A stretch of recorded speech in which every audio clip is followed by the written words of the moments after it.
మార్కాపురం జిల్లా కలెక్టర్ కార్యాలయంలో తర్లుపాడు మండలం బొడ్డపల్లి గ్రామానికి చెందిన వికలాంగులు తమకు నివాస స్థలాలు కేటాయించాలని జిల్లా కలెక్టర్ విజయ సునీతకు వినతి పత్రం అందజేశారు. తమ సమస్యలను కలెక్టర్ వివరించి తక్షణమే పరిష్కారం చూపాలని వారు కోరారు. సందర్భంగా వారు మాట్లాడుతూ తాము నిరుపేద వికలాంగులమని జీవనోపాధి కోసం ఎన్నో కష్టాలు పడుతున్నామని తెలిపారు. ప్రస్తుతం ఒంగోలు బైపాస్ రోడ్లోని 209/1, 209/2 సర్వే నెంబర్లలో సుమారు 30 కుటుంబాలు తాత్కాలిక గుడిసెలు ఏర్పాటు చేసుకుని నివాసం ఉంటున్నామని పేర్కొన్నారు. అయితే ఆ స్థలాలను ఎలాంటి చట్టబద్ధమైన హక్కులు లేకపోవడంతో ఎప్పుడైనా తొలగింపుకు గురయ్యే పరిస్థితి నెలకొందని ఆవేదన వ్యక్తం చేశారు. పిల్లలు, వృద్ధులు, వికలాంగులతో కూడిన తమ కుటుంబాలు తీవ్ర ఇబ్బందులు ఎదుర్కొంటున్నాయని, స్థిరమైన నివాసం లేకపోవడంతో ప్రభుత్వ పథకాలు లబ్ధి కూడా సక్రమంగా అందడం లేదని తెలిపారు. ఈ నేపథ్యంలో తాము నివాసం ఉంటున్న స్థలాలకు పట్టాపత్రాలు మంజూరు చేయాలని లేదా ప్రత్యామ్నాయంగా ప్రభుత్వ భూమిలో ఇళ్ల స్థలాలు కేటాయించాలని కలెక్టర్ను విజ్ఞప్తి చేశారు. వారి వినతిని స్వీకరించిన జిల్లా కలెక్టర్ విజయ సునీత సమస్యను పరిశీలించి న్యాయమైన చర్యలు తీసుకుంటామని హామీ ఇచ్చినట్లు సమాచారం. గత మార్కాపురం మండలము బుడచర్ల పంచాయతీలో గత 10 సంవత్సరాల నుంచి నివాసం చేస్తున్నాము. ఇప్పటి వరకు మాకు స్పందన ఏం లేదు. మాకు నివాసం ఇస్తారని కలెక్టర్ గారిని కోరుతున్నాము.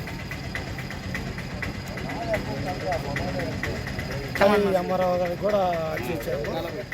వాళ్ళు కూడా స్పందించారు. అంతర్గతంలో ఈఆర్ఓ గారు వచ్చారు. ఇప్పటి వరకు దాని గురించి ఏమి స్పందన మాకు రాలేదు. అందుకని ఈరోజు కలెక్టర్ గారు అర్జీ కూడా ఇచ్చాము. తర్లువాడు మండలము, మాది గంటాపురం గ్రామము, వేశ్వరపేట మండలము. మేము ఇక్కడ గుడిసెలు గతం 10 ఏళ్ళ నుంచి అడేసుకొని మేము అక్కడనే ఊరుకున్నాం. మేము అక్కడనే ఉంటాం, సంసారాలు చేస్తా. ఇంతవరకు మాకు 10 ఏళ్ళ నుంచి ఇంతవరకు పట్టాలు కాలేదు. బుడ్డపల్లి మండలం, తర్లుపాడు మండలం. కలెక్టర్ గారు మేము ఇన్క్వైరీ చేపిస్తాము. నా పేరు మల్ల రంగయ్య. మాది గంటాపురం గ్రామము. మేము బుడపల్లి గ్రామము.